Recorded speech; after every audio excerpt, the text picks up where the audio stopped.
आप सभी लोगों का स्वागत है आपके अपने YouTube चैनल में, जिसका नाम है मैथ बाय चंदन शर्मा। आज हम उसी श्रृंखला को आगे बढ़ाते हुए 18 अगस्त 2022 को जो RRC ग्रुप डी का पेपर हुआ था, उसी के सेकेंड शिफ्ट में जो क्वांट के क्वेश्चन पूछे गए थे, उन्हीं क्वेश्चन को हम लेके आपके सामने आए हैं। ये वीडियो बनाने का मुख्य उद्देश्य है कि क्वेश्चन के थ्रू आपको जो इससे रिलेटेड कॉन्सेप्ट है, उस कॉन्सेप्ट को सिखाना, ताकि आने वाले जो भी RRB NTPC या ग्रुप डी का पेपर होने वाला है, उसमें आपको मदद मिल सके। तो चलिए बिना किसी देरी के हम वीडियो स्टार्ट करते हैं।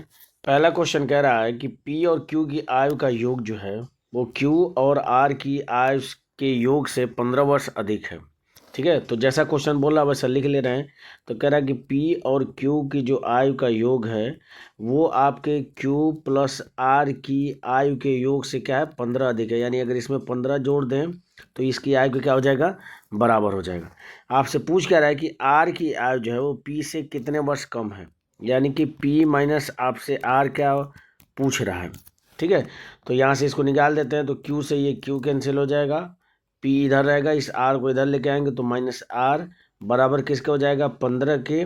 और यही आपसे क्वेश्चन में पूछ रहा था, तो इसका करेक्ट आंसर क्या हो जाएगा, 15 हो जाएगा, जो कि ऑप्शन नंबर किस में दिया है, 2 में दिया है, P माइनस R बराबर 15। ठीक है, बढ़ते हैं अगले क्वेश्चन पे। अगला क्वेश्चन कह रहा है कि यदि x square plus 2x plus 9 बराबर दिया है x minus 2 into x minus 3, तो कह रहा है कि जो परिणामी समीकरण होगा वो क्या होगा। आपसे 4 ऑप्शन दिया है और पूछ रहा है। तो देखिए हम लिख लेते हैं। वैसे तो अगर देखा जाए तो x में यहाँ पे x है और यहाँ पे x है, इस x में x का गुणा करेंगे एक्स स्क्वायर, और इधर एक्स स्क्वायर है तो एक्स स्क्वायर से एक्स स्क्वायर क्या हो जाएगा, कैंसिल हो जाएगा। तो जैसे ही एक्स स्क्वायर से एक्स स्क्वायर कैंसिल हो जाएगा तो ये एक चररेखीय समीकरण बन के आएगा। और हम देख रहे हैं कि ऑप्शन क्या दे रहा है, तो चौथा ऑप्शन दिया है कि एक द्विघात समीकरण है, तो ये नहीं होगा। एक घन बहुपद है, ये भी नहीं होगा। एक घन समीकरण है, तो ये भी नहीं होगा। तो सिर्फ और सिर्फ आपका ऑप्शन क्या हो जाएगा, ऑप्शन नंबर 1 हो जाएगा। एक द्विघात समीकरण नहीं है, ये इसका करेक्ट आंसर हो जाएगा, जो कि ऑप्शन नंबर 1 में दिया है। ठीक है, अदरवाइज अगर आप इस तरीके से नहीं कर सकते हैं तो आप इसको सॉल्व करिए।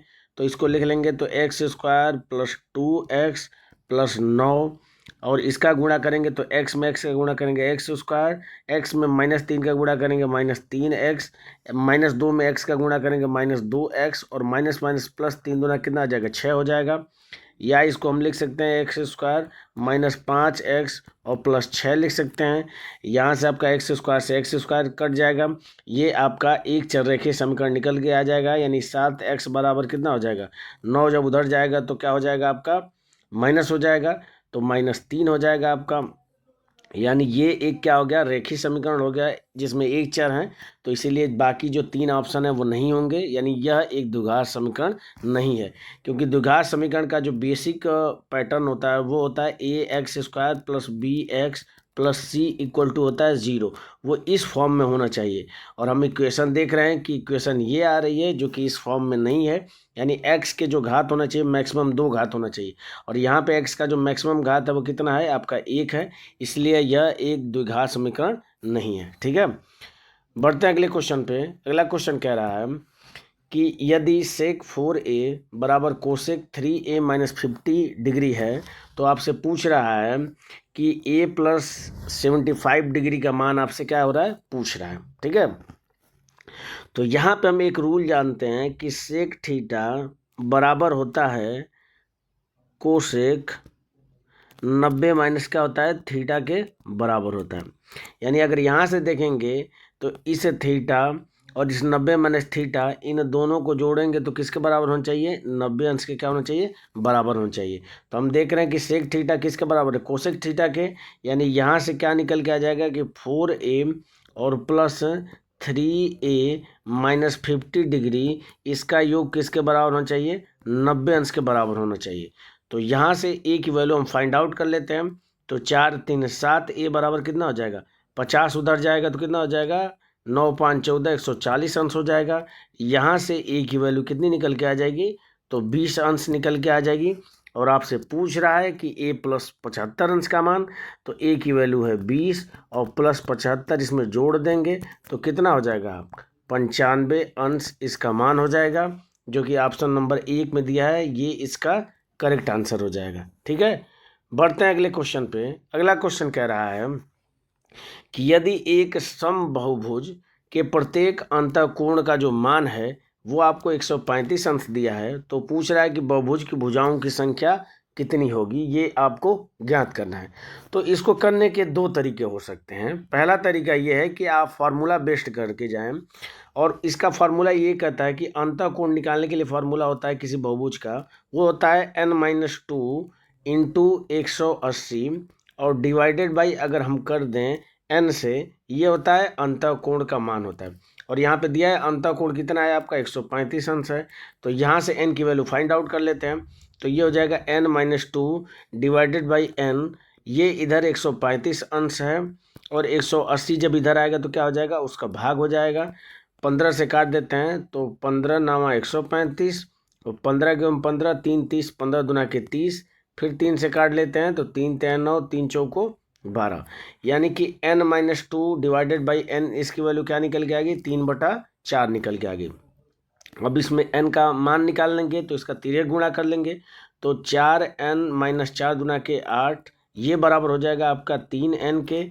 यहाँ पे n की वैल्यू क्या निकल के आ जाएगी, 8 निकल के आ जाएगी, जो कि आपसे पूछ रहा है कि कितनी बहुभुज की भुजाएं होंगी। तो n का मान क्या निकल के आ जाएगा, 8, जो कि ऑप्शन नंबर किस में दिया है, 3 में दिया है, ये इसका करेक्ट आंसर हो जाएगा। ठीक है, दूसरा तरीका हो सकता है, दूसरा तरीका ये है कि जो किसी भी बहुभुज का होता है, जैसे मान लीजिए कि मैं कोई भी बहुभुज बना लेता हूँ, ये मान लीजिए एक बहुभुज है, तो बहुभुज का जो अंदर वाला ये कोण दिया है अंतःकोण इसको बोलते हैं, और ये बाहर वाला कोण, अगर इसको आगे हम बढ़ाएं तो ये वाला बाहर वाला कोण होता है। इन दोनों को अगर हम जोड़ेंगे तो किसके बराबर हो जाएगा, 180 अंश के बराबर हो जाएगा। तो अगर इसको मैं बाहर वाले कोण को थीटा मान लेता हूँ, तो यहाँ से थीटा की वैल्यू क्या निकल के आ जाएगी, तो वो निकल के आ जाएगी 180 अंश माइनस 135 अंश निकल के आ जाएगी। इसमें से इसको घटा देंगे तो 35 और 5 40 और 40 80, यानी 45 अंश आ जाएगा। ये किसका मान आ जाएगा, थीटा का मान। और जितने भी इसके वाह कोण हैं, उन सारे कोणों को किसी भी बहुभुज के हम अगर जोड़ देंगे तो वो 360 अंश के बराबर होता है। तो यहाँ से अगर n का मान हमें निकालना है तो आप क्या करेंगे, 360 में क्या करेंगे, इस थीटा यानी 45 अंश से भाग दे देंगे, भाग दे दीजिए। तो 45 गुना क्या होता है 90, और 9 चौको 36, यानी 4 का 2 गुना यानी 8 हो जाएगा। यहाँ से n का मान क्या निकल के आ जाएगा, 8। तो आप इस तरीके से भी कर सकते हैं, अदरवाइज जो फॉर्मूला बेस्ड था, आप दोनों में से कोई सा भी तरीका निकालेंगे, आपको आंसर n की वैल्यू 8 ही निकल के आएगी। बढ़ते हैं अगले क्वेश्चन पे।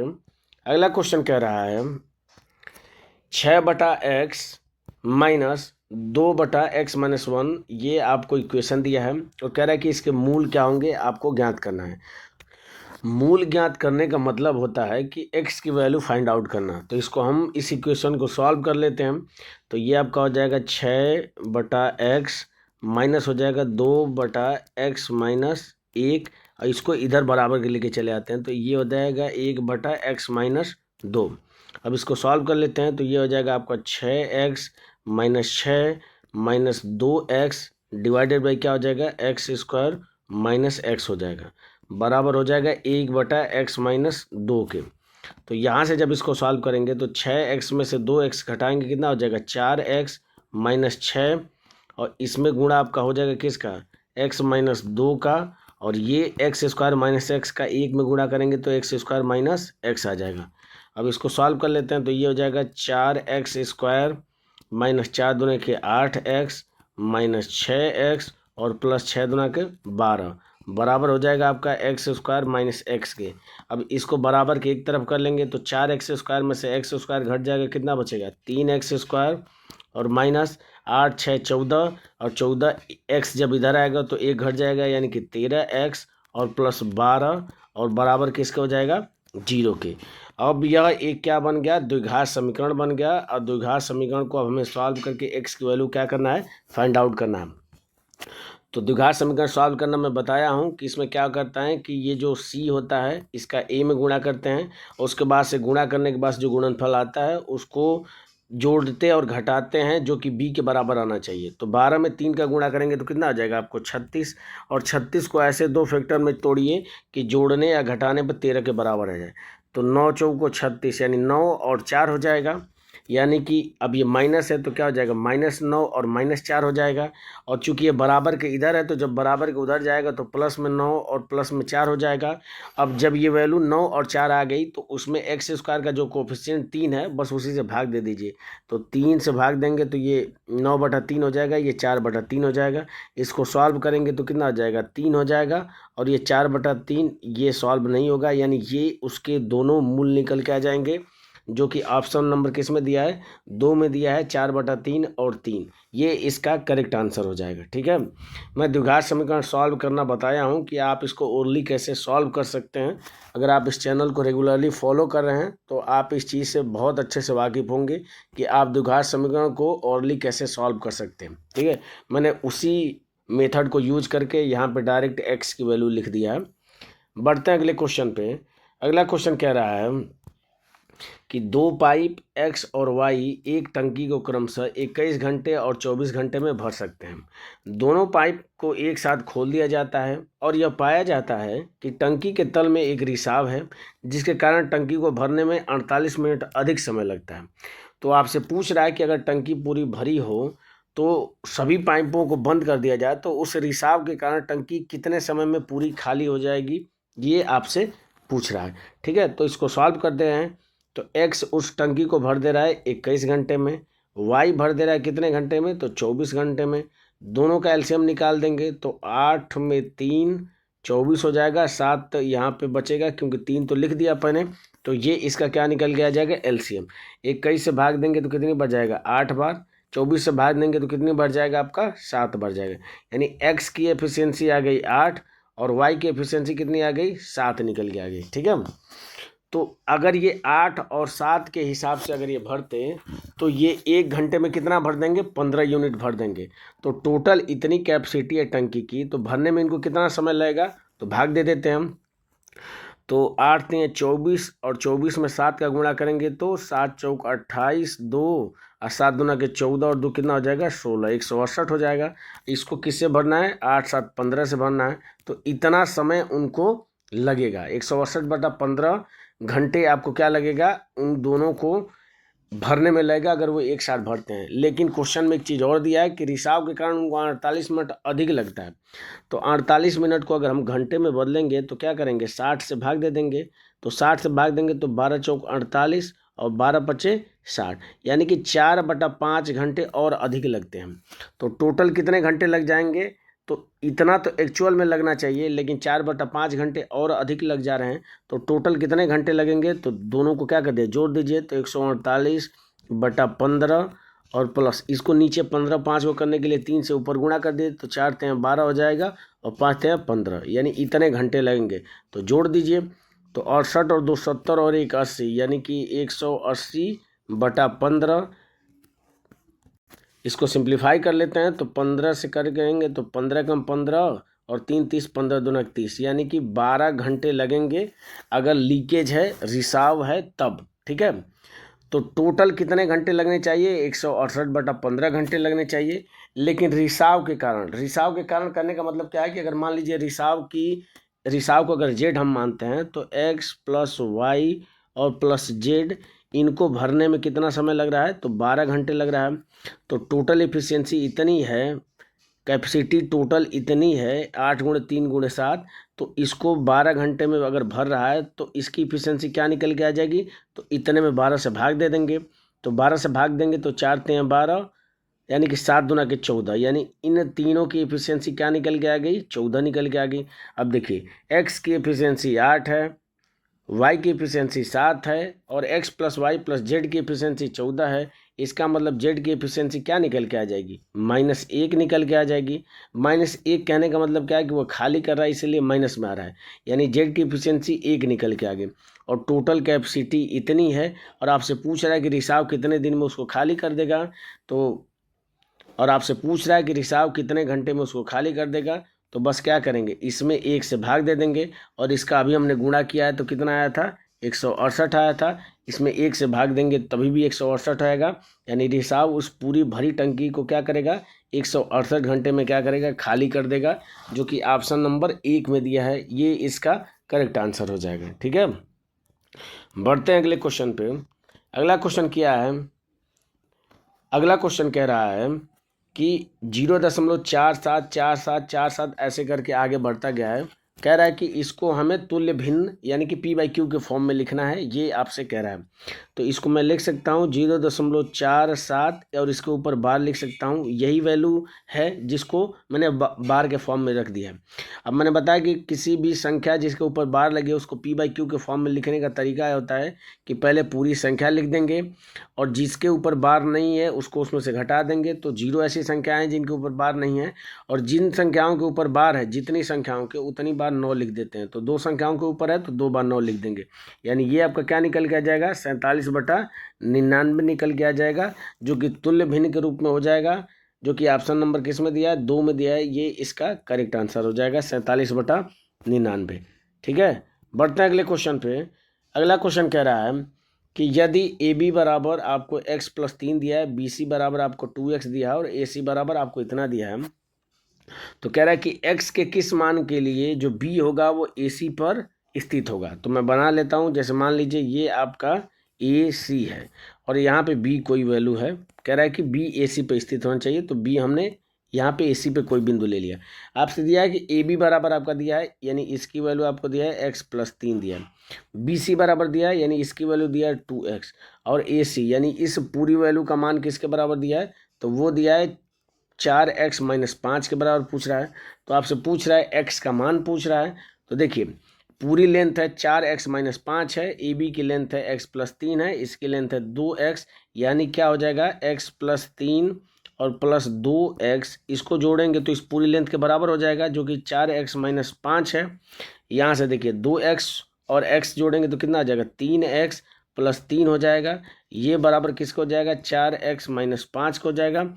x को एक तरफ कर लेते हैं, तो 4x में से 3x घटाएंगे x हो जाएगा, और 3 में 5 जोड़ देंगे क्या हो जाएगा 8, यानी x का मान यहाँ से क्या निकल के आ गया 8, जो कि ऑप्शन नंबर किस में दिया है 2 में दिया है। ये इसका करेक्ट आंसर हो जाएगा। ठीक है, बढ़ते हैं अगले क्वेश्चन पे। क्वेश्चन नंबर 9 कह रहा है कि एक विक्रेता ने 25 जो लैपटॉप है वो 12% के लाभ पे, 15 लैपटॉप जो है वो 20% के लाभ पे बेचे। तो हम लिख लेते हैं ये 25 लैपटॉप है, इसको कितने पे बेच रहा है, वो 12% के लाभ पे बेच रहा है। बाकी जो 15 लैपटॉप हैं उसको बेच रहा है 20% के लाभ पे बेच रहा है। कह रहा है कि यदि उसने 40 लैपटॉप को 18% के लाभ पे बेचे होते, कंडीशन दे दिया है कि अगर इतने पे बेचा होता 18% के लाभ पे, तो क्या कह रहा है कि उसको कितने रुपए अधिक मिलते। तो ये बोला है आपको 30,000 रुपये उसको अधिक मिलते। ठीक है, तो आपसे पूछा है कि सभी जो 40 लैपटॉप के क्रय मूल्य हैं वो बराबर हैं, तो प्रत्येक लैपटॉप का क्रय मूल्य क्या होगा ये आपसे पूछ रहा है। ठीक है, तो यहाँ से क्या निकाल देते हैं कि हम देखते हैं कि इसको एवरेज प्रॉफिट कितने का हो रहा है। ठीक है, तो मैं मान लेता हूँ यहाँ पे वेटेज एवरेज का फॉर्मूला लगा देंगे। अब मैं वेटेज एवरेज अच्छे से पढ़ाया भी हूँ। देखिए इसमें मैं मान लेता हूँ कि इसका अगर मैं मान लेता हूँ एवरेज 12 है, तो 12 मान लिया। तो यहाँ पे ये 25 के लिए 12% का लाभ हो रहा है, इसका मतलब ये तो सही है। आगे देखिए ये वाली जो है इसको 12% का लाभ होना चाहिए, लेकिन हो कितने का रहा है 20% का, यानी 8% अधिक लाभ हो रहा है। और कितने पे 8% लाभ अधिक हो रहा है, तो 15 पे। तो 15 वाटे क्या हो जाएगा 120 हो जाएगा, और 120 को कितने में बांटेंगे, तो 25 ये और 15 ये, यानी 40 में बांटेंगे। तो ये क्या हो जाएगा 0 से 0 कट गया, 4 से कट करेंगे 3, यानी कि इसका एवरेज परसेंट निकल के आ गया 12 3 कितना हो गया 15% इसका एवरेज निकल के आ गया। लेकिन क्वेश्चन में कह रहा है कि अगर 18% पे अगर इसको बेचता, यानी कि 3% अधिक पे बेचता, तो कितना रुपये अधिक मिलता, तो 30,000 मिलता। यानी 3% की वैल्यू आपको क्या दिया है 30,000 दे दिया है। यहाँ से आप 1% की वैल्यू निकाल देंगे तो क्या हो जाएगा आपका, ये हो जाएगा आपका 10,000 हो जाएगा। तो यहाँ से 100% की वैल्यू निकाल देंगे तो क्या हो जाएगा आपका, ये हो जाएगा 10,000 जो हो जाएगा उसमें 100 से गुणा कर देंगे। तो 100 से गुणा करने का मतलब 2 जीरो ऐसे चिपका देंगे।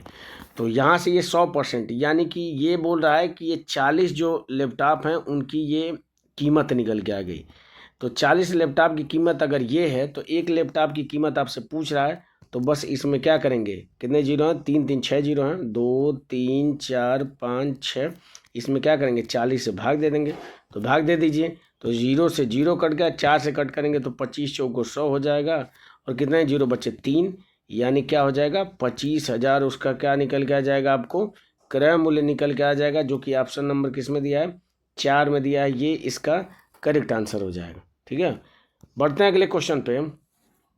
अगला क्वेश्चन कह रहा है, वह छोटी से छोटी प्राकृतिक संख्या ज्ञात कीजिए जिसे 1212 में जोड़ने पर जो प्राप्त संख्या है वो पूर्ण वर्ग हो जाए। अगर इस तरीके से क्वेश्चन आते हैं तो उसके लिए सबसे जो बेस्ट तरीका होता है वो होता है भाग विधि। आप क्या लिख दें कि संख्या लिख दें 12 12 और भाग विधि से क्या निकालें, इसका वर्गमूल निकाल दें। तो पेयर निकाल दें, तो ये 2 का पेयर हो गया, ये 2 का पेयर हो गया। अब इसको क्या करते हैं, पेयर बनाने के बाद से क्या होता है कि भाग हम ऐसे लेके जाते हैं कि जिसका भाग लेके जा रहे हैं उसका उतनी बार क्या होता है। जैसे एग्जांपल के तौर पे अगर कहूँ कि एक बार भाग लेके जाते हैं तो एक एक कम एक, 2 बार लेके जाए 2 दूनी के 4, 3 बार लेके जाते हो 3 3 9, ऐसे भाग लेके जाते हैं। तो देखिए, तो 3 3 9 3 बार लेके जाएंगे तो 3 3 9, 4 बार लेके जाएंगे तो 4 चौको 16, 16 12 से अधिक हो जाएगा, इसका मतलब 3 बार जाएगा। तो 3 बार लेके जाएंगे तो 3 3 क्या हो जाएगा, 9 हो जाएगा। अब इसको घटा देंगे तो 9 घटाएंगे 12 में से तो 3 हो जाएगा। जितनी बार लेके गए हैं उसको इसमें जोड़ते हैं तो 3 3 कितना आ जाएगा, 6 हो जाएगा। बाकी इस पेयर को उतार लेंगे 12। ठीक है, अब इसको भाग लेके जाते हैं, देखते हैं कितनी बार जाएगा। तो 5 बार, तो 5 5 25, बिल्कुल जोड़ना है तो एक बार अधिक लेके जाएंगे, यानी इस वाली संख्या से क्या होना चाहिए, अधिक आना चाहिए। तो बिल्कुल 5 बार चला जाएगा। तो 5 बार करेंगे तो कितना आ जाएगा, 5 5 25 और 2 हो जाएगा, 6 5 30 और 2 32 हो जाएगा। यानी कि अगर ये 325 होता 312 की जगह पे, तो ये पूर्ण रूप से क्या होता है, वर्ग होता 35 का होता है। तो हम घटा लेते हैं, देख लेते हैं कितना कम है। तो 5 में से 2 घटाएंगे आपका 3 आ जाएगा, और 2 में से 1 घटाएंगे क्या हो जाएगा, 13। यानी कि 13 और अधिक होता तो ये क्या होती, ये संख्या पूर्ण वर्ग होती। यानी इस संख्या में अगर 13 हम जोड़ दें तो ये संख्या क्या हो जाएगी, पूर्ण वर्ग हो जाएगी, जो कि ऑप्शन नंबर किस में दिया है, 3 में दिया है। ये इसका करेक्ट आंसर हो जाएगा। ये तो एक पहला तरीका है। दूसरा तरीका ये है कि आप ऑप्शन के थ्रू भी कर सकते थे। पहली वाली वैल्यू को पकड़िए और इसको जोड़ते जाइए और देख लीजिए कि किस में आपका पूर्ण वर्ग बन रहा है। ठीक है, अगर मुझे इस क्वेश्चन को करना होता तो मैं डायरेक्ट देखा कि ये किसके वर्ग के करीब है।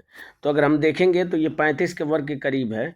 क्यों 35 के वर्ग के करीब मैंने डायरेक्ट बोला है, क्योंकि हमें पता है कि 35 का स्क्वायर क्या होता है, जिस संख्या के लास्ट में 5 होता है उसका स्क्वायर के लिए मैंने ट्रिक बताया है कि उसका क्या कर देते हैं, जो लास्ट वाली संख्या होती है इसका स्क्वायर कर देते हैं। तो 5 का स्क्वायर करेंगे 25 हो जाएगा, और इसे 3 में 1 बढ़ा के यानी 4, यानी 4 3 12, ये आपका क्या होगा 1225, इसका क्या हो जाएगा, स्क्वायर निकल गया जाएगा। अब 1225 और 1212 है, इसको 25 होने के लिए कितना अधिक होना चाहिए, 13 अधिक होना चाहिए। तो इसमें 13 जोड़ देंगे तो क्या हो जाएगा, ये संख्या आपकी पूर्ण वर्ग हो जाएगी। ठीक है, बढ़ते हैं अगले क्वेश्चन पे। अगला क्वेश्चन कह रहा है कि निम्नलिखित में से कौन सा विकल्प उस निकटतम लगभग मान को दर्शाता है जो निम्नलिखित समीकरण को सॉल्व करने के बाद से आएगा। तो आपको ये नीचे क्वेश्चन दिया है और पूछ रहा है कि निकटतम लगभग में आपको बताना है। तो देखिए, जब वैल्यू 5 से अधिक होती है, 0.5 से अधिक होती है, तो उसको अप्रोक्सीमेट में क्या मान लेते हैं, 1 मान लेते हैं। तो आपका 26.5 है, तो इसको मैं अप्रोक्सीमेट में क्या मान लेता हूँ, 27 मान लेता हूँ। इंटू ये 3.89 है, यानी इसको मैं 4 मान लेता हूँ। माइनस 7.79 है, तो ये 8 हो जाएगा। इंटू क्या हो जाएगा 2, और प्लस ये 27.39 है, 5 से कम है, 0.5 से कम है, तो ये क्या हो जाएगा, इसको 27 मान लेंगे। अब बस इसी को सॉल्व करना है। तो देखिए, दोनों में 4 कॉमन है, तो 4 कॉमन ले लीजिए, तो ये आपका हो जाएगा 27 माइनस 4 कॉमन लेंगे तो ये क्या बचेगा, 2 दूने के 4 बचेगा, और प्लस क्या हो जाएगा आपका 27 हो जाएगा। 4 इंटू 27 घटाएंगे कितना हो जाएगा आपका 23 हो जाएगा, और प्लस 27 हो जाएगा। गुणा कर लीजिए तो 4 3 12 और 4 दूना के 8 1 9 हो जाएगा, और इसमें 27 जोड़ देंगे तो लास्ट में कितना आना चाहिए, 9 आना चाहिए लास्ट में। और लास्ट में 9 किस ऑप्शन में है, ऑप्शन नंबर 2 में है। तो इस 119 क्या हो जाएगा, इसका राइट आंसर हो जाएगा, जो कि ऑप्शन नंबर 2 में दिया है। ठीक है, बढ़ते हैं अगले क्वेश्चन पे। अगला क्वेश्चन कह रहा है कि एक आदमी कुल 15 रुपये में 15 एक समान वस्तु खरीदता है। यदि वह उसने प्रत्येक वस्तु को 1.23 रुपये में बेचा है तो उसका प्रतिशत लाभ आपको क्या होगा, ये बताना है। तो 15 रुपये में अगर 15 वस्तु खरीद के लाया है, यानी कि उस वस्तु का सीपी क्या निकल के आ जाएगा, 1 निकल के आ जाएगा, यानी 1 रुपये में प्रत्येक वस्तु खरीदा होगा।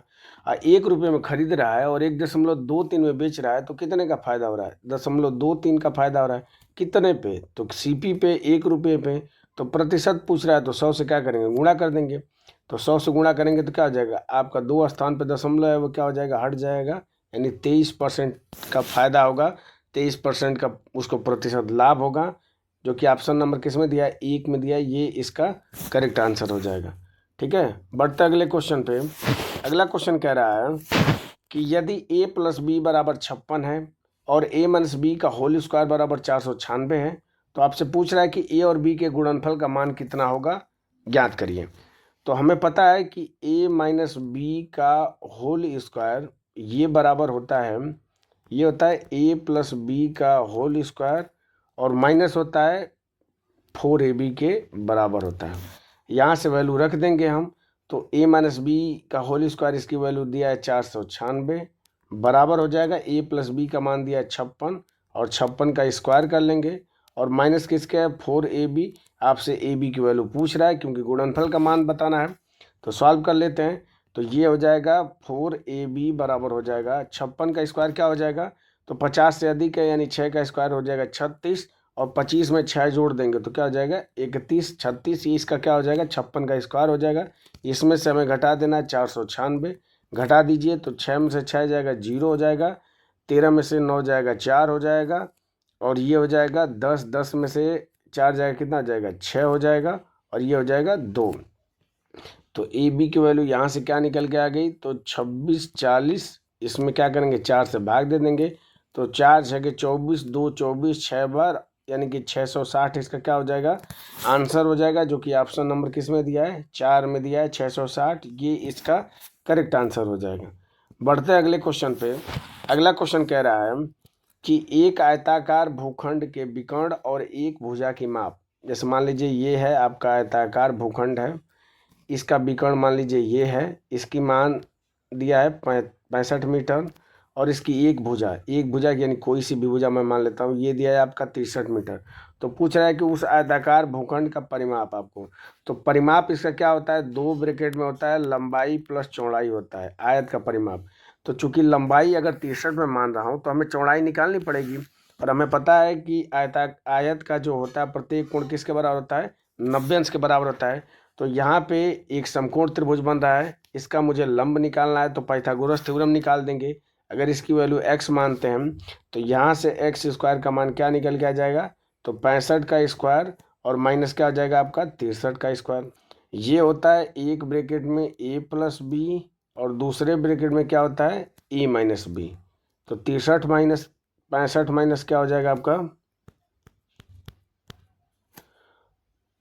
दूसरे ब्रैकेट में होता है a - b, तो क्या हो जाएगा 65 माइनस 63 हो जाएगा। अब दोनों को जोड़ेंगे तो कितना आ जाएगा 5 3 8, 6 6 12 इंटू क्या आ जाएगा 2 हो जाएगा, 128 गुना के होता है 256, यानी x की वैल्यू यहाँ से क्या निकल के आ गई 16, 16 का स्क्वायर होता है 256। तो x का मान जैसे ही 16 निकल गया है तो आपसे परिमाप पूछ रहा है, तो 2 ब्रैकेट में लंबाई है आपकी 63, चौड़ाई निकल के आ गई 16, दोनों को क्या कर दीजिए जोड़ दीजिए, तो कितना हो जाएगा 2 गुणे 16 में 63 जोड़ेंगे तो कितना हो जाएगा 69 और 10 क्या हो जाएगा 79 हो जाएगा और 79 में 2 का गुणा करेंगे तो 80 दूना के 160, 2 कम कर देंगे 158 मीटर क्या हो जाएगा इसका परिमाप हो जाएगा भूखंड का, जो कि ऑप्शन नंबर किस में दिया है चौथा में दिया है, ये इसका करेक्ट आंसर हो जाएगा। बढ़ते हैं अगले क्वेश्चन पे। अगला क्वेश्चन कह रहा है कि एक लड़का 6 किलोमीटर प्रति घंटे की चाल से दौड़ते हुए 38 मीटर भुजा वाले एक वर्गाकार मैदान के चारों ओर एक चक्कर पूरा लगाता है। तो जैसे ये मान लीजिए वर्ग है, इस वर्ग की भुजा आपको दिया है 38 मीटर, तो इस भुजा के चारों ओर यानी कि ये भी 38 होगा, ये भी 38 होगा, ये भी 38 होगा, यानी कहने का मतलब है कि इसके परिमाप के बराबर दूरी तय किया होगा। और हमें पता है कि वर्ग का जो परिमाप होता है 4 इंटू साइड होता है, साइड की वैल्यू यहाँ पे दिया है 38, तो क्या हो जाएगा परिमाप 4 गुणे 38 हो जाएगा। इस दूरी को किस स्पीड से चल रहा है 6 किलोमीटर प्रति घंटा, और चूंकि ये ऊपर वाली वैल्यू मीटर में दिया है, ये किलोमीटर प्रति घंटा में दिया है, तो इसको क्या करेंगे मीटर प्रति सेकेंड बदलने के लिए 5/18 से क्या करेंगे हम गुणा कर देंगे और बस इसी को सॉल्व कर लेना है। तो 6 से कट करेंगे तो 6 तियाँ क्या हो जाएगा 18, 4 तियाँ हो जाएगा 12 इंटू 38 और नीचे क्या बचेगा आपका 5, गुणा कर लीजिए तो 12 8 96, 9 12 36, 36 और 9 कितना हो जाएगा आपका 45, यानी 456 बटा क्या हो जाएगा 5, 5 से भाग दे देंगे तो कितना हो जाएगा आपका 5 9 45, 5 एकम 5, 0.10, 5 दूना के 10, यानी 91.2 सेकेंड लगेगा इसको पूरा चक्कर करने में, जो कि ऑप्शन नंबर किस में दिया है, 1 में दिया है। ये इसका करेक्ट आंसर हो जाएगा। बढ़ते हैं अगले क्वेश्चन पे। 16 नंबर क्वेश्चन कह रहा है कि उस त्रिभुज का क्षेत्रफल ज्ञात कीजिए जिसके शीर्ष आपको दिए हैं कि 0,2, 2,3 और 3,1 है। ठीक है।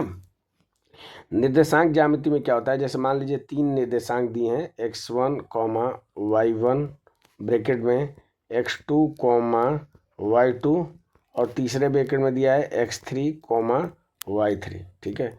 तो इस त्रिभुज का क्षेत्रफल के लिए फॉर्मूला होता है, ये होता है 1/2 ब्रैकेट में x1 ब्रैकेट में y2 minus y3 plus x2 bracket में y3 माइनस y1 फिर ब्रैकेट में प्लस x3 ब्रैकेट में y1 माइनस y2। ये आपका क्या होता है, क्षेत्रफल के लिए फॉर्मूला होता है। तो बस हम निकाल देते हैं क्षेत्रफल। तो ये हो जाएगा 1/2। x1 की वैल्यू आपका देख लेंगे तो क्या है, आपकी 0 है, तो ये पूरी वैल्यू क्या हो जाएगी आपकी, ये 0 हो जाएगी, तो इसको 0 लिख लेते हैं। प्लस x2 क्या है आपका, 2 है, तो रख दीजिए 2 ब्रैकेट में y3 माइनस y1, तो y3 आपका क्या है, 1 है, और y1 क्या है आपका, 2 है, तो 1 में से 2 घटाएंगे तो कितना हो जाएगा, -1 हो जाएगा। और प्लस x3 क्या है आपका, 3 है, और ब्रैकेट में y1 माइनस y2, तो y1 आपका 2 है और y2 आपका 3 है, घटाएंगे तो कितना आ जाएगा, -1 आ जाएगा। अब बस इसको सॉल्व कर देंगे तो ये आपका हो जाएगा 1/2 ब्रैकेट में, ये हो जाएगा 2 में से 1 का गुणा करेंगे तो -2 हो जाएगा, -3 हो जाएगा, 3 में -1 का गुणा करेंगे तो यहाँ से ये निकल जाएगा, 3 और 2 कितना हो जाएगा, -5/2 हो जाएगा। इसको सॉल्व करेंगे तो कितना आ जाएगा, 2.5 माइनस में आएगा। ठीक है।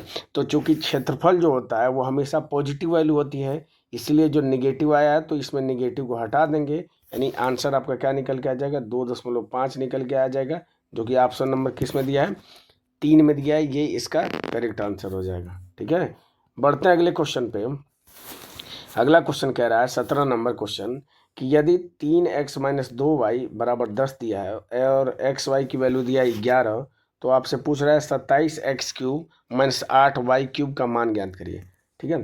तो हमें पता है कि अगर 3x माइनस 2y इसकी वैल्यू अगर 10 दिया है तो दोनों साइड का क्यूब कर लेते हैं, तो ये 3 का क्यूब हो जाएगा आपका 27x³ और माइनस 2 का क्यूब हो जाएगा 8y³ माइनस 3ab, 3 इंटू ए इंटू क्या हो जाएगा, b हो जाएगा, ब्रैकेट में a माइनस b हो जाएगा, 3x माइनस 2y बराबर क्या हो जाएगा, 10 का क्यूब करेंगे तो 1000 हो जाएगा।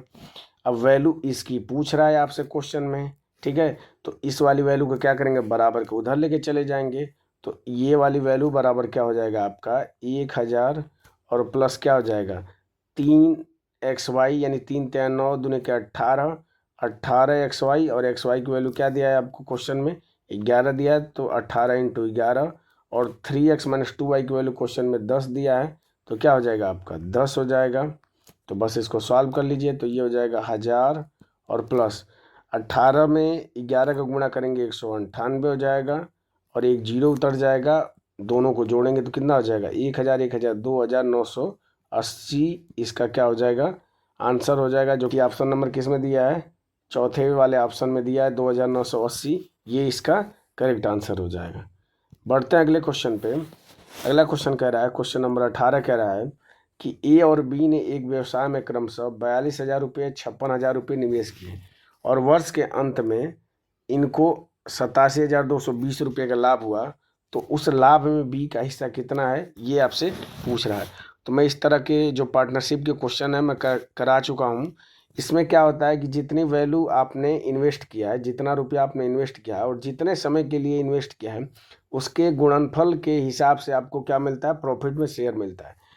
तो इन्होंने किया है कि 42,000 किया है और इसने किया है आपको, बी ने 56,000 किया है, तो इन दोनों का रेशियो निकाल देते हैं। तो रेशियो क्या निकल गया है, 3 जीरो से आपका 3 जीरो कट गया है, 14 से कट करेंगे 14 28, 14 3 42 और 14 चौको 56, यानी कि 3:4 में ए और बी ने क्या किया है, पैसा इन्वेस्ट किया है। ठीक है। तो लाभ जो होगा वो अगर ए को 3 रुपया मिल रहा है तो बी को 4 रुपया लाभ मिलेगा। तो आपसे पूछ रहा है बी का लाभ यानी 4 का मान पूछ रहा है और टोटल पैसा कितना होगा, तो 4 3 7 हो जाएगा। इसे 7 पैसे की वैल्यू आपको दिया है 87,220, बस निकाल दीजिए। 7 से कट कर लेते हैं तो क्या हो जाएगा, ये 7 का में 7 हो जाएगा, 1 17, 7 दूना के 14, 3 32, 7 चौको 28, 4 42, 7 6 42, यानी ये आ जाएगा। अब बस इसका 4 में गुणा कर लीजिए तो ये हो जाएगा आपका 0, 6 चौको 24, 2 4 चौको 16 और 2 कितना हो जाएगा 18, 1 4 दूने के 8 1 9 और 4 का में 4, यानी 49,480 रुपये का क्या होगा, उसको लाभ मिलेगा बी को उस हिस्से में से, जो कि ऑप्शन नंबर किस में दिया है, 4 में दिया है। ये इसका क्या हो जाएगा, करेक्ट आंसर हो जाएगा। बढ़ते हैं अगले क्वेश्चन पे। क्वेश्चन नंबर 19 कह रहा है कि दिए गए आंकड़ों का आपको क्या निकालना है, बहुलक निकालना है। तो बहुलक क्या होता है कि ऐसा नंबर या ऐसा आंकड़ा जिसकी फ्रीक्वेंसी सबसे अधिक हो, जो सबसे अधिक बार आया हो। तो हम देख लेते हैं कि कौन सा नंबर सबसे अधिक बार आया है। तो अगर हम ध्यान से देखें तो देखिए 15 आपका कितनी बार आया है, आपको 15 4 बार आया है, बाकी 2 आपका 2 बार आया है, 3 आपका 1 बार आया है और बाकी और नंबर 25 भी आपका 2 बार आया है। लेकिन जो 15 नंबर है वो सबसे अधिक बार आया है। तो 15 नंबर सबसे अधिक बार आया, इसलिए इसका बहुलक क्या निकल के आ जाएगा, 15, जो कि ऑप्शन नंबर 4 में दिया है, ये इसका करेक्ट आंसर हो जाएगा। बढ़ते हैं अगले क्वेश्चन पे। क्वेश्चन नंबर 20 कह रहा है कि निम्नलिखित में से कौन सी संख्या का जो युग्म है वो सहअभाज्य है, जिसको को प्राइम बोलते हैं। तो को प्राइम मैं बता चुका हूँ कि ऐसी दो संख्याएं जिनके बीच में एक के अलावा कोई भी दूसरा कॉमन फैक्टर ना हो, उसको को प्राइम बोलते हैं, सहअभाज्य संख्या बोलते हैं। तो हम देख लेते हैं कि ऐसी कौन सी संख्याओं का जो युग्म है जिसमें एक के अलावा और कोई कॉमन फैक्टर नहीं है। तो 7 और 14 में देखिए 7 दोनों में कॉमन है तो ये आपका नहीं होगा। 12 और 18 में 6 से ये दोनों कट जाते हैं तो ये भी नहीं होगा। 17 और 170 में 17 है, 17 से 17 भी कट जाएगा, 170 भी कट जाएगा तो ये भी नहीं होगा। सिर्फ और सिर्फ कौन सा ऑप्शन हो जाएगा, 34 और 35, इनके बीच में एक के अलावा और कोई कॉमन फैक्टर नहीं है। तो ये क्या हो जाएगा, ऑप्शन नंबर 3 इसका क्या हो जाएगा, करेक्ट आंसर हो जाएगा। ये दोनों सहअभाज्य संख्याएं हो जाएंगी। बढ़ते हैं अगले क्वेश्चन पे। क्वेश्चन नंबर 21 कह रहा है कि दो पूरक कोणों में से बड़े कोण का जो माप है छोटे कोण के माप के 3 गुने से 6 डिग्री कम है। तो अगर मैं मान लेता हूँ छोटा कोण x है तो जो बड़ा कोण होगा वो आपका क्या हो जाएगा, क्वेश्चन में कह रहा है कि छोटे कोण से 3 गुना यानी कि 3x और उससे 6 कम यानी 3x माइनस 6 डिग्री के बराबर हो जाएगा। तो पूछ रहा है आपसे बड़े कोण का मान पूछ रहा है, यानी इसका मान आपसे क्या हो रहा है, पूछ रहा है। तो हमें पता है कि पूरक कोण के लिए एक शर्त होती है कि दो कोण पूरक तभी होते हैं जब उनका जो सम होता है वो 90 अंश के बराबर होता है। यानी इसका मतलब क्या है कि x प्लस 3x माइनस 6 अंश, इसका मान किसके बराबर होना चाहिए, 90 अंश के बराबर होना चाहिए। तो इसको सॉल्व करके x की वैल्यू निकाल देते हैं। तो 3 और x क्या हो जाएगा आपका, 4x हो जाएगा और 6 जब उधर जाएगा तो माइनस है तो प्लस हो जाएगा। तो 90 में 6 जोड़ेंगे कितना हो जाएगा आपका, 96 अंश हो जाएगा। यहाँ से x की वैल्यू फाइंड आउट कर लेंगे तो 96 में 4 से भाग देंगे तो कितना हो जाएगा, 4 दूने के 8, 1 16, 4 चौको 16, यानी x का मान क्या निकल के आ गया आपको, 24 निकल के आ गया। और आपसे 3x माइनस 6 का मान पूछ रहा है तो रख दीजिए x की वैल्यू 24। तो 24 तय होता है 72 और 72 में से 6 घटाएंगे तो कितना आ जाएगा, 66 अंश क्या हो जाएगा, बड़े कोण का मान हो जाएगा, जो कि ऑप्शन नंबर किस में दिया है, 3 में दिया है। ये इसका करेक्ट आंसर हो जाएगा। बढ़ते हैं अगले क्वेश्चन पे। अगला क्वेश्चन कह रहा है कि यदि ब्याज वार्षिक रूप से चक्रवृद्धि होता है तो 10% वार्षिक चक्रवृद्धि ब्याज की दर पर 10,000 की राशि कितने वर्ष में क्या हो जाएगी, बढ़कर 13,310 हो जाएगी। ठीक है, तो 10% कहने का मतलब क्या होता है, इसका मतलब क्या, बढ़ के ये 11/10 हो जाएगी। तो इसका हम देख रहे हैं कि 11 का क्यूब होता है 1331 होता है 11 का क्यूब, तो 11 का क्यूब होता है। इसका मतलब ये संख्या क्या हो जाएगी आपकी, इसका मतलब वर्षों की संख्या क्या हो जाएगी, 3, इसका राइट आंसर हो जाएगा, जो कि ऑप्शन नंबर किस में दिया है, 2 में दिया है। ठीक है, एक तो आप इस तरीके से कर सकते हैं, आप डायरेक्ट क्वेश्चन को देख के आप बता सकते हैं। अदरवाइज क्या होता है, फॉर्मूला जो होता है वो होता है मिश्रधन A बराबर होता है P मूलधन ब्रैकेट में 1 प्लस R/100 और इसके पावर क्या होता है, N होता है। बस इसमें वैल्यू रख दीजिए। तो A का मान है 13,310 दिया है और बराबर P का मान आपको 10,000 दिया है तो 10,000 रख दीजिए। ब्रैकेट में 1 प्लस R का मान दिया 10% तो 10 बटा क्या हो जाएगा आपका 100 हो जाएगा और इसके पावर N का मान आपसे पूछ रहा है। देखिए 0 से 0 आपका कट जाएगा, ये 1000 जब इधर आएगा तो क्या हो जाएगा 1331 और बटा क्या हो जाएगा आपका 1000 हो जाएगा, बराबर क्या हो जाएगा, ये आपका 0 से 0 कट गया, 10 में 1 का गुणा करेंगे 10 प्लस 1 11 बटा क्या हो जाएगा आपका 10, इसके पावर क्या हो जाएगा n हो जाएगा। इसको मैं क्या लिख सकता हूँ, इसको लिख सकता हूँ 11/10 का होल क्यूब लिख सकता हूँ इसको। और जब इन दोनों पक्षों को कंपेयर करेंगे तो n की वैल्यू क्या निकल के आ जाएगी आपकी 3 निकल के आ जाएगी। तो आप इस तरीके से भी n का मान निकाल सकते हैं। अदरवाइज हम देख रहे हैं कि ये चूंकि क्यूब है तो आप डायरेक्ट उसका निकाल सकते हैं। ठीक है, बढ़ते अगले क्वेश्चन पे। अगला क्वेश्चन कह रहा है कि यदि x के 24% के 10% का मान 240 है तो पूछ रहा है आपसे x का मान कितना होगा। तो लिख दीजिए x का 24% यानी 24 बटा क्या हो जाएगा आपका 100 हो जाएगा, और इसका 10% यानी कि 10 बटा क्या हो जाएगा आपका 100 हो जाएगा। ये किसके बराबर है 240 के बराबर है। देखिए 24 में 10 का गुणा करेंगे तो कितना हो जाएगा आपका 240, 240 से 240 कट जाएगा और x की वैल्यू क्या निकल के आ जाएगी तो 1 और उसके बाद से 2 और 2 4 जीरो, तो 4 जीरो बढ़ा दीजिए तो ये क्या हो जाएगा आंसर हो जाएगा, जो कि ऑप्शन नंबर किस में दिया है 2 में दिया है, ये इसका करेक्ट आंसर हो जाएगा। ठीक है, बढ़ते हैं अगले क्वेश्चन पे। अगला क्वेश्चन कह रहा है कि एक कक्षा में 30 विद्यार्थियों ने क्या किया, एक परीक्षा में भाग लिया। 12 विद्यार्थियों के प्राप्त जो अंक हैं उनका औसत दिया है आपको 60, यानी कि 12 जो विद्यार्थी हैं इनका औसत कितना दिया है आपको 80 दिया है, और शेष विद्यार्थियों की जो प्राप्तांकों का जो औसत है, यानी शेष मतलब कितने बच गए 18 बच गए, इनका औसत कितना दिया है 75 दिया है। तो कह रहा है कि कक्षा के जो प्राप्तांकों का औसत क्या है, यानी एवरेज, यानी कक्षा का जो एवरेज स्कोर है वो आपसे पूछ रहा है। तो इसके लिए सबसे बढ़िया जो तरीका होता है वो होता है वेटेज एवरेज का। आप लगा दीजिए वेटेज एवरेज। तो मैं मान लेता हूँ कि पूरे कक्षा का जो औसत है वो क्या है आपका 75 है, तो 75 हो गया। तो देखिए यहाँ पे तो 75 18 लोगों का सही है, ये तो सही बैठ रहा है, लेकिन ये क्या है ये आपका 80 है, यानी कि 5 अधिक है, और 5 अधिक कितने पे है तो 12 पे अधिक है। तो कितना अधिक हो जाएगा तो 12 पचे 60 नंबर अधिक हो जाएगा, और इसे 60 को कितने में बांटना है तो 12 और 18 यानी 30 लोगों में बांटना है।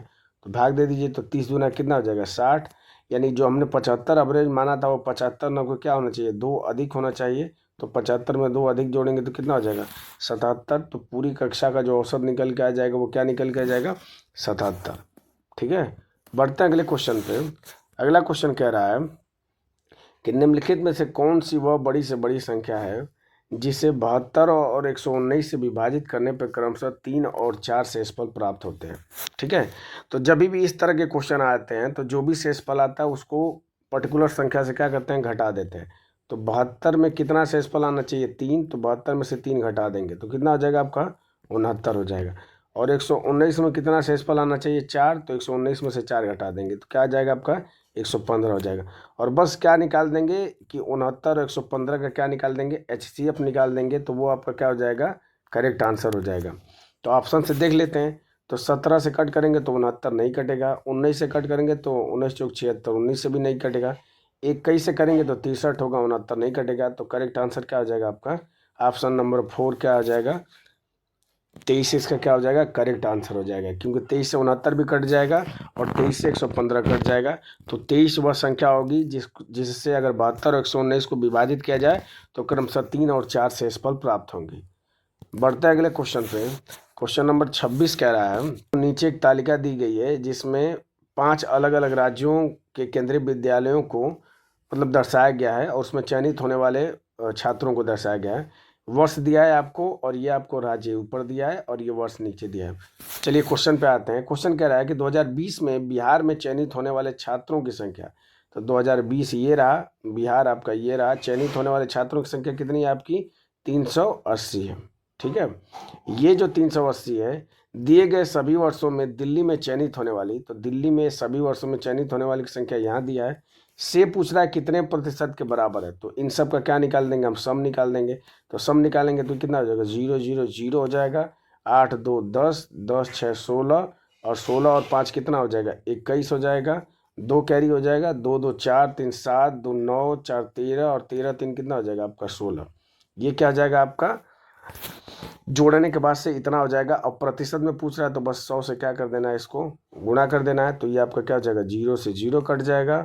ऊपर आपका बचेगा, कितना बचेगा, 38 गुणे 100 और डिवाइडेड बाई कितना हो जाएगा, 161 हो जाएगा। अब बस इसी को सिंप्लीफाई कर लेते हैं।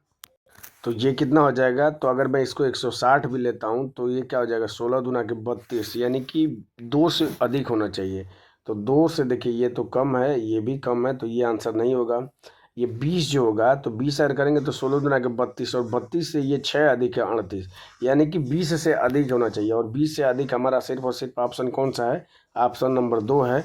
तो इसका करेक्ट आंसर क्या हो जाएगा, 23 दशमलव क्या हो जाएगा आपका 6% इसका करेक्ट आंसर हो जाएगा। ठीक है, बढ़ते हैं अगले क्वेश्चन पे। अगला क्वेश्चन कह रहा है कि निम्नलिखित में से कौन सा विकल्प उस निकटतम लगभग मान को दर्शाता है जो निम्नलिखित समीकरण के प्रश्न चिन्ह के स्थान पे आएगा। यानी इसको सिंपल सा है, अप्रोक्सीमेशन का यूज करके इसको सॉल्व करना है। तो 48.9 इसको हम लिख सकते हैं 49 और इंटू